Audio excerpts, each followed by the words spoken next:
right, how you guys doing? Welcome back. We're here, another episode with our second esteemed guest here, the NSB Entrepreneurship SIG, the Special Interest Group podcast video series in conjunction with the Link Up podcast series as well.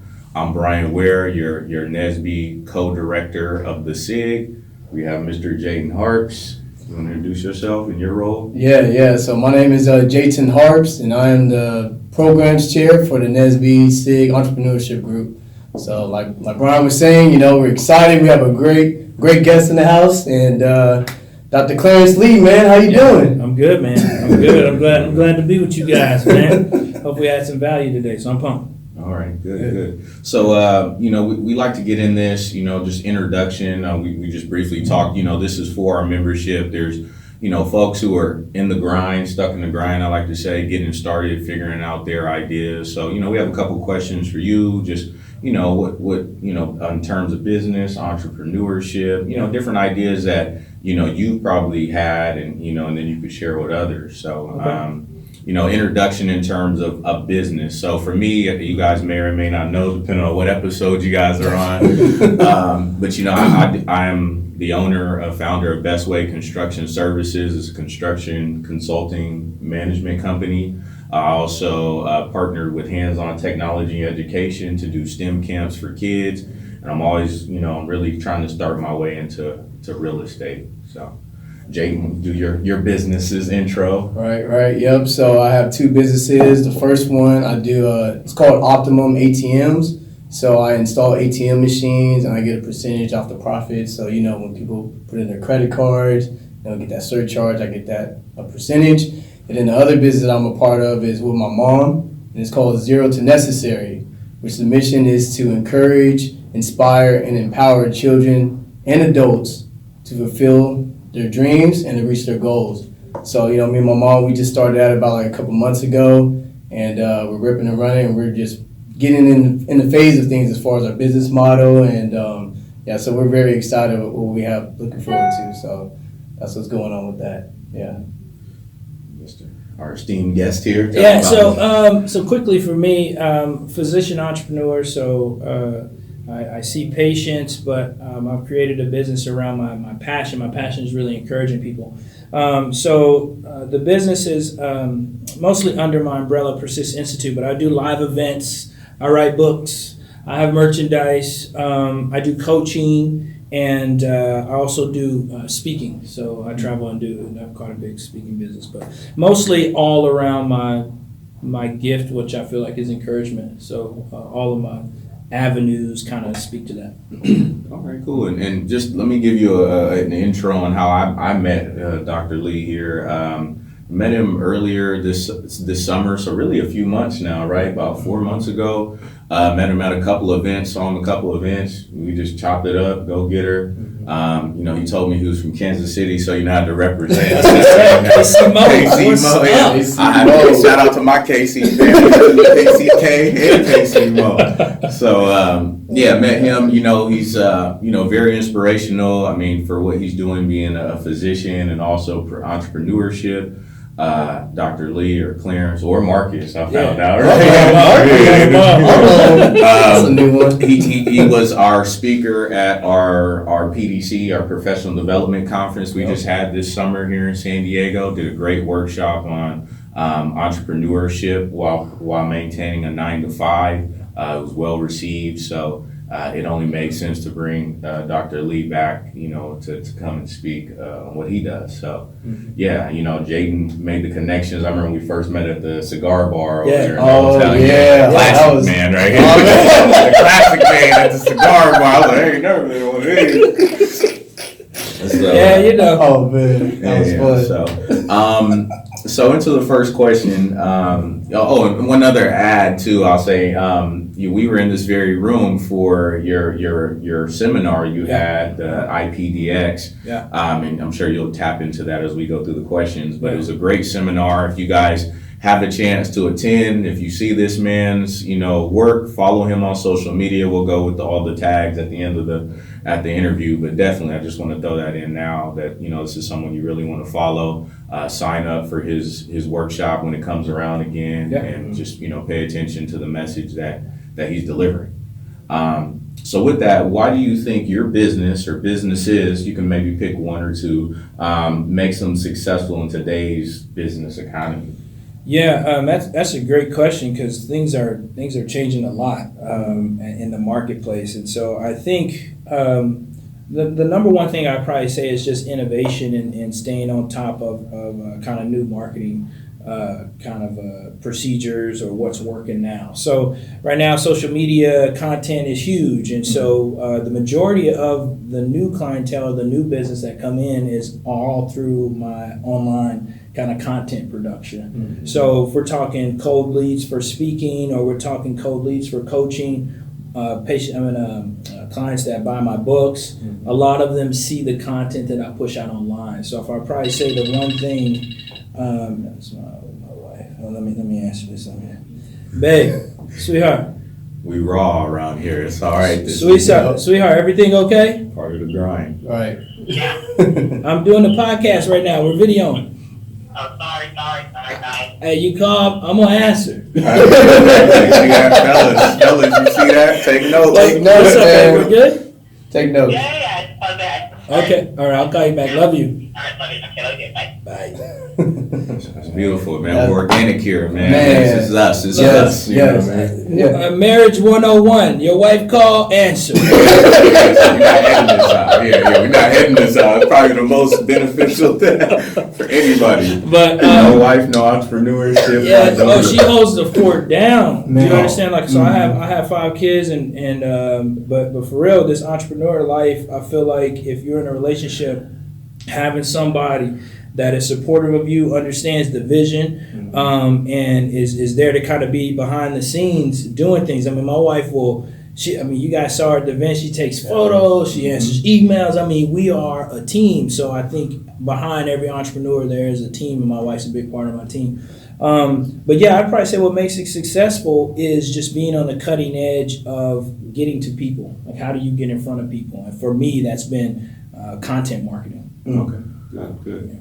What about you, Jaden? One of your businesses? Yeah, in today's economy, zero to necessary, right? I mean, even every time I say zero to necessary, I'm like, man, what am I getting myself into, right? I got to go from somewhere to somewhere I need to be one day, right? So it's definitely going to be successful, because we all have a chance to do what's necessary in our life, whether we want to do it or not, and with that being said, with the business that we want to be a part of is in STEM, so science, technology, engineering, mathematics. And as we all know, the U.S. is well behind the world when it comes to STEM. So we want to start here, actually in Southern California, and SoCal, shout out to the West Side, and just keep at it, man, because we can do it. So that's how the business is successful today. So Definitely. I think for me, I'll talk about maybe the construction management. I think I talked about the last episode, but there's people that need help, right? And we have to realize that being a specialist of something is valuable. And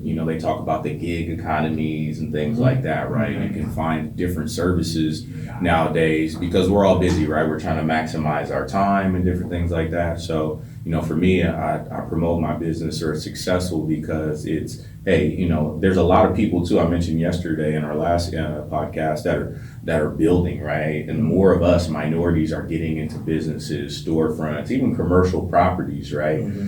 So we have the funds, but we necessarily don't know the process, the permitting, the scheduling. So it's definitely useful and necessary because it can save you thousands of dollars, right, in your project.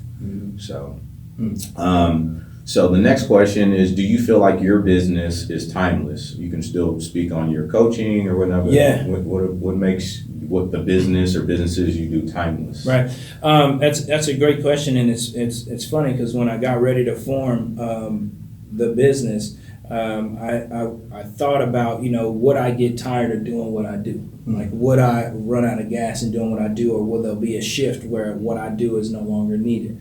And for me, in the personal development or the self-help space, there has been a need, and the industry is just growing now, and there's going to continue to be a need because, folks need encouragers. We need folks with what you talk about, the specialized knowledge. So you come along somebody and mentor them and show them how to do it. And mentorship is old school. I mean, it's been here since the beginning of time, and it's not going to go anywhere. Right. So we've got large companies. So in the personal development space, you could say I do consulting, but on the like either small business consulting or on the personal side consulting. But you have huge consulting firms that's all they do is consult, right? Mm-hmm. So I think it's timeless because everybody's always going to be looking to see how they can get to the next level. Like they're always going to be looking to see, how can I get the edge? And so if you have somebody that can come alongside you, coach you, encourage you, push your limits, right? I don't think that's ever gonna go anywhere. Definitely. Yeah. Definitely. Yeah, and I think that's important.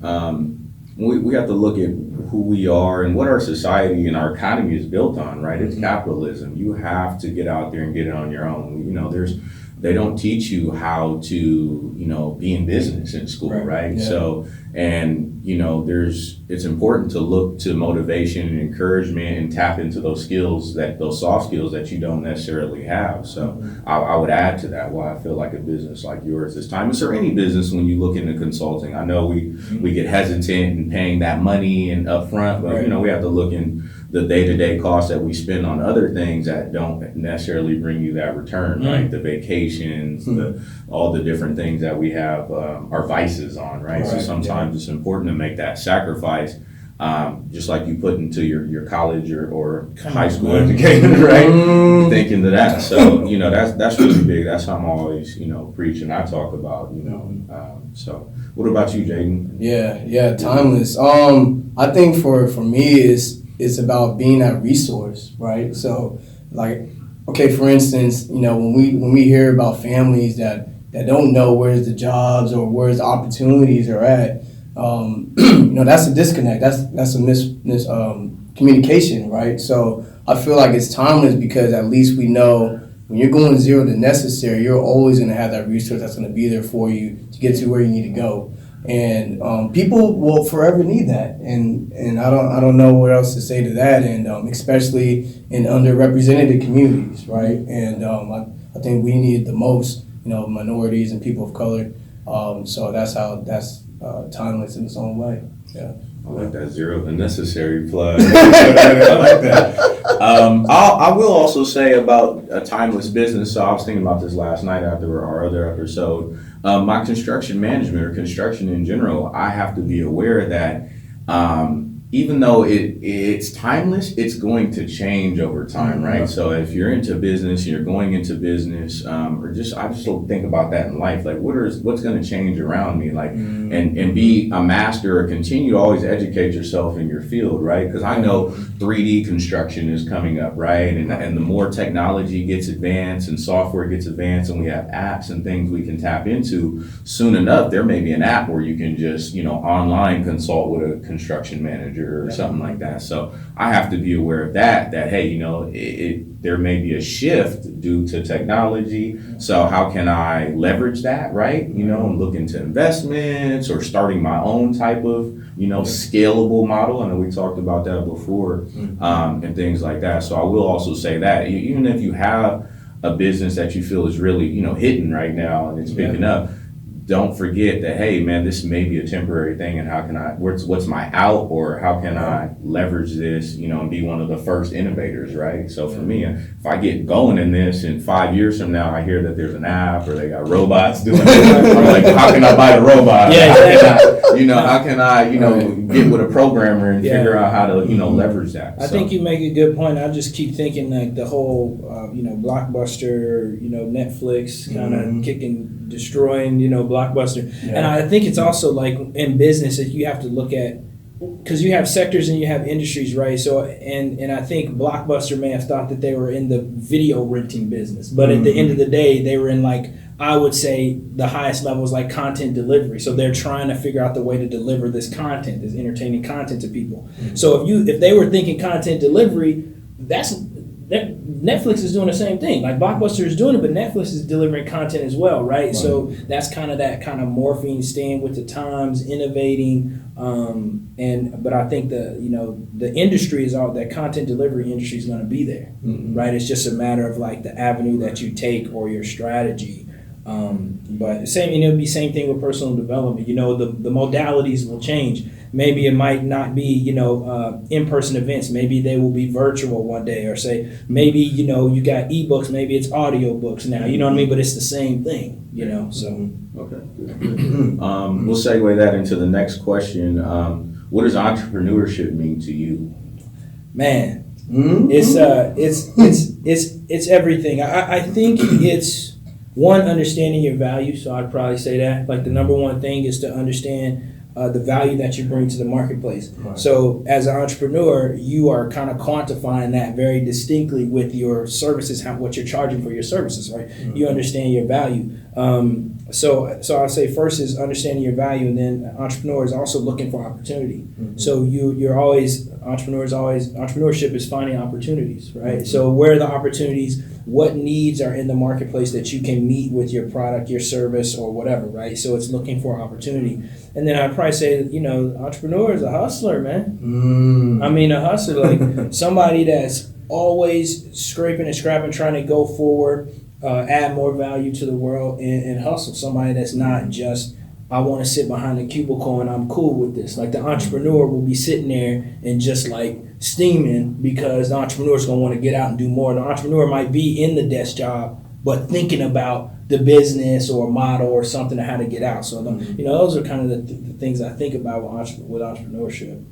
I agree. I say most people that know us, anybody that's watching this video, they're going to, know we're hustlers. Those three guys, like Brian's always doing something, Jaden's doing something, Clarence is always doing something. So, always. What about you, Jaden? What does entrepreneurship mean to you? Yeah, I was just thinking about it right now. It's entrepreneurship is kind of, it's just really like doing what you got to do, and what I just thought about is you're never satisfied, because you always want more. You always got to think creatively of how to make it better and how to excel, and and definitely for the bigger reason when it goes back to values, like what are we doing it for? Family, friends, all those things. So when I think about entrepreneurship, it's like what I got to do to get it done by any means necessary, and that part I think is really holds key to being an entrepreneur. Yeah, definitely. We talked a little bit yesterday with Neil, shout out to Neil again, about, the definition, right? I've heard some people talk about entrepreneurship versus a small business owner, being an entrepreneur and a small business owner. But I think for me, you definitely are looking at trading your time, right? Your time, you're pursuing that time to do things and, things that interest you, and sacrificing security, right? So I always think it's important to look at your risk portfolio and who you are, right? Look into yourself. I think you touched on that early on. Another thing I was thinking about last night, right? Like, I feel like, if you're still being questioned, right, a little bit, if people still think it's a little bit crazy what you do and why you do it, you definitely are on the right path. Entrepreneur, right? Like, and I think about that sometimes. My conversations a lot of times would say like my grandma and folks who are a little more traditional.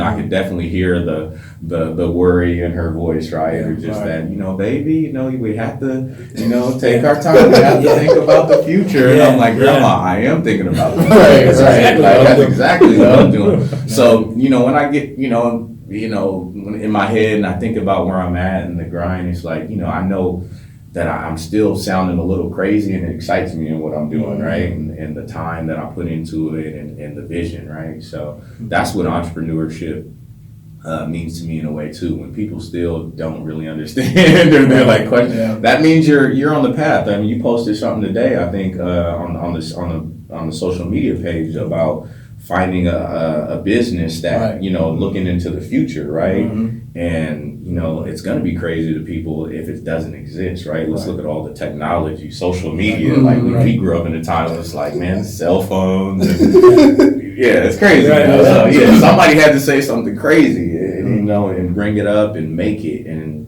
turn it into a business.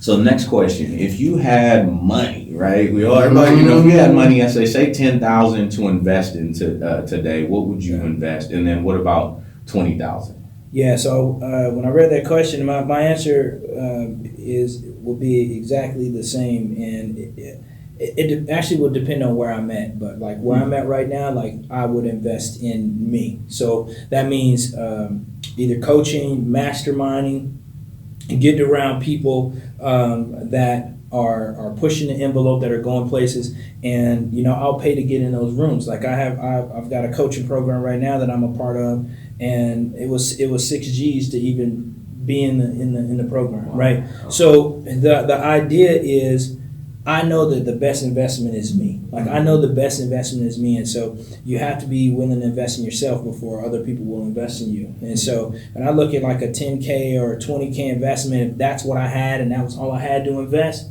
I will funnel that back into me. So I'll funnel that back into my business. So wherever my business is, okay, so if I need more clients or I need more leads, then I'm gonna invest and get mentorship from somebody that has mastered like that lead. Mm-hmm. Or if it's like, I want to build relationships in my industry, well, I'm gonna invest in the mastermind group where I can get at the table with some of these guys. Mm-hmm. And so I think, that's a really good question, because I think in our community, that's one of the things that holds us back the most. Like I have no problem paying thousands to get in a room with somebody to have a conversation with somebody. I have no problem with it. But like if you're thinking like a tangible thing, like if you're thinking like, $1,000, I'm just gonna talk to this dude, $1,000, like, wow, that's crazy. But you'll go and spend $200 or $300 on some Yeezys, and you think that's some value, that you got some value in that, and you're about to use that to walk on the ground that's dirty, right?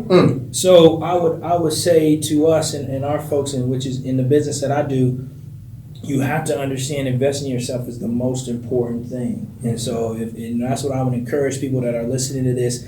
I would ask you look at your bank account. How much money are you investing in yourself? So are you worth your own money? Wow. And so, man, I'm gonna wrap on this, but give me 2 more minutes. Go for it. Another thing too is that like we expect other people to invest in us. Prime example, student loans.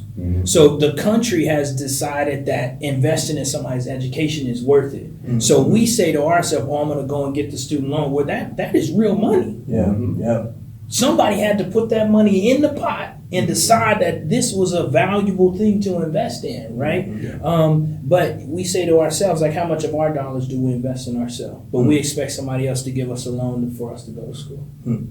Wow. So I would take the money and invest in me, man. That's great. That's great. That's great. And that just ties back to earlier we talked about what you're doing and taking the time to invest in yourself, and with the counseling and the coaching sessions. Yeah.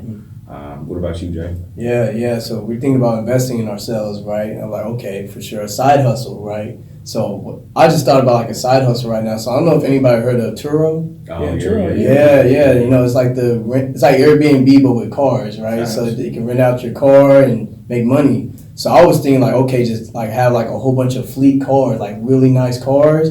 Could go for $250 a pop. Get 5 of those, 5 times, 2, man. Do the numbers, right? And then just reinvesting, right? And then be able to buy more cars. And before I know, that 10 G's will become 100 G's. So it'll be that. With the 20 G's, I just thought about talking about technology. I know we're really techie in here. I thought about cybersecurity, matter of fact, right? The cost to get that started is a lot of money. We're talking about the servers, we're talking about the computers, we're talking about programmers. And so I would definitely want to get involved with that, because I read this one article. They said by the year 2021, 3 million jobs are going to be unfulfilled in cybersecurity. And 1 million of that is here in the United States. So that kind of tells us right there of where this country is headed. And we already know about what happened to the elections 2016. So it's a huge thing that's going on in cyber warfare. And I would want to get ahead of that, and I would use that 20 G's towards that.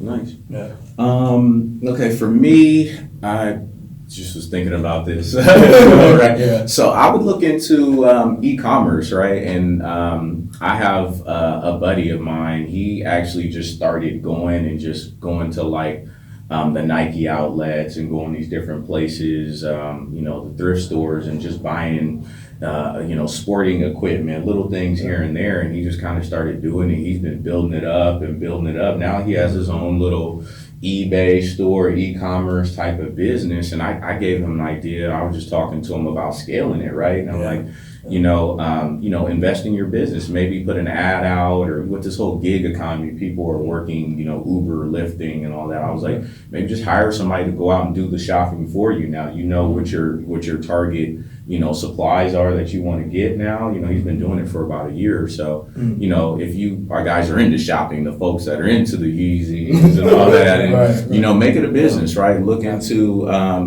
different styles and different things that you might need, or, that you hear people need, and just, sell it for a markup. There's people here, you may live in a major city where that's just commonplace to you and you don't think anything about it, but there's people all over in Wyoming and Idaho, and, they need things, and so take advantage of that opportunity.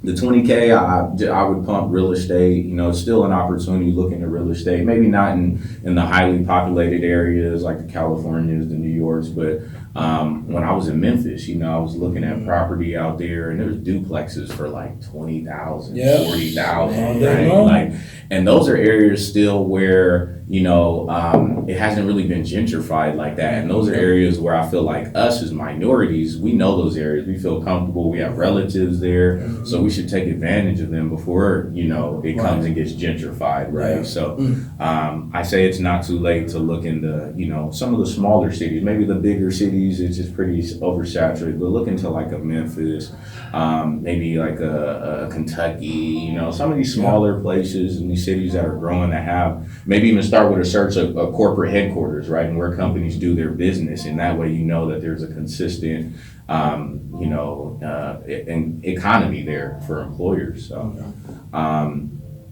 that's that.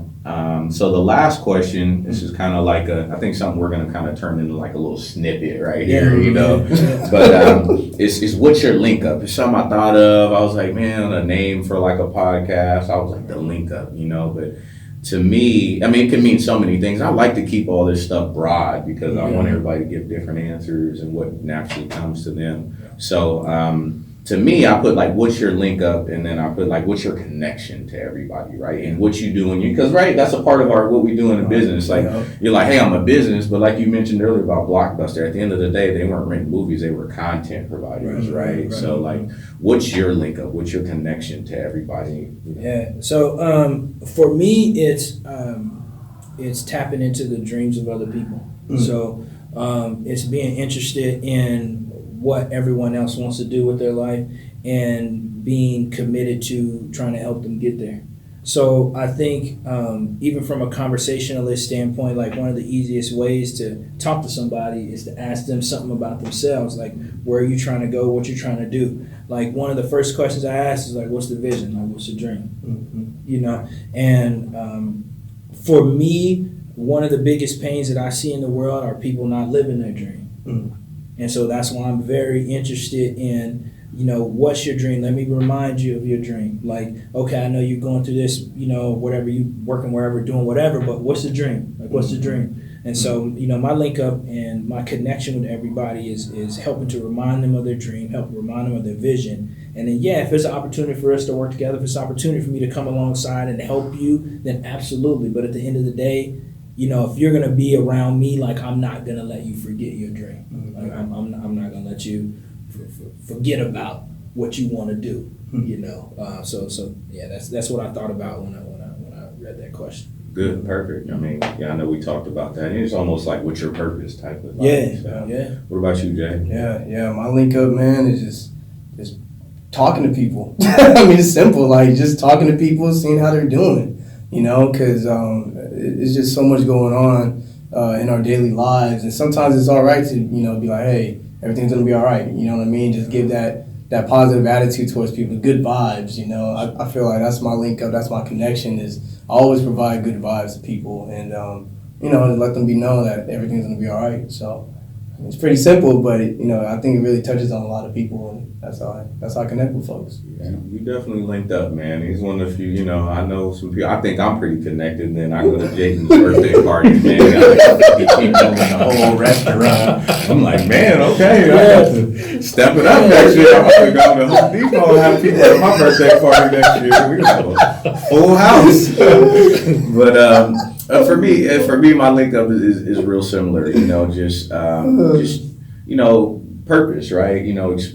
I know there's so many people that just aren't going after their goals and their dreams, and really for me, just showing them that it's just possible, right? I'm no different than anybody else. It's just ambition, going for it, right? Just not being afraid to fail and those things. So I'm out here failing every day, right? So I can get better and then share my experiences. That's why we're here to talk about our experiences, and I find it interesting. The common theme is like being selfless almost, right? Yeah. And Big time. that's definitely things I've learned over the years in leadership with Nesby and all that, selfless leadership, right? Or servant leadership is a word you hear, when amongst leaders and folks like that, influential people. So yeah, with that said, we've got through the main questions here and all that. Yeah. So I'll let you start with the wrap up. You want to plug yourself, talk about what you got going on, your book, Right. where they can find you. Persist, That's coming up next. Right. God, so much stuff. So I will.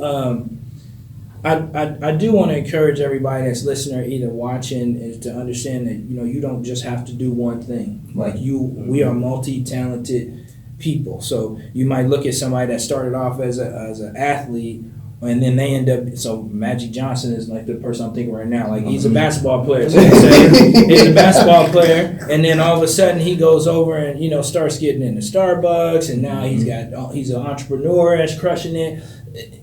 What is special about Magic is his winning mindset. Like the dude's gonna win. Like it don't matter where he's at, he's gonna win. I see LeBron James coming behind him like that. And so you look at people that may have a core competency, but the mindset is really the jewel, right? And so for me, I practice medicine. But I've got a gift of encouragement, right? So how can I package that? I package that in a bunch of different ways. But I just want to encourage people, you don't have to just do one thing. Mm-hmm. You can do lots of different things with your life. You got talents. But you can catch me, Dr. Clarence Lee Jr. on all the social media platforms. ClarenceLeeJr.com is my website.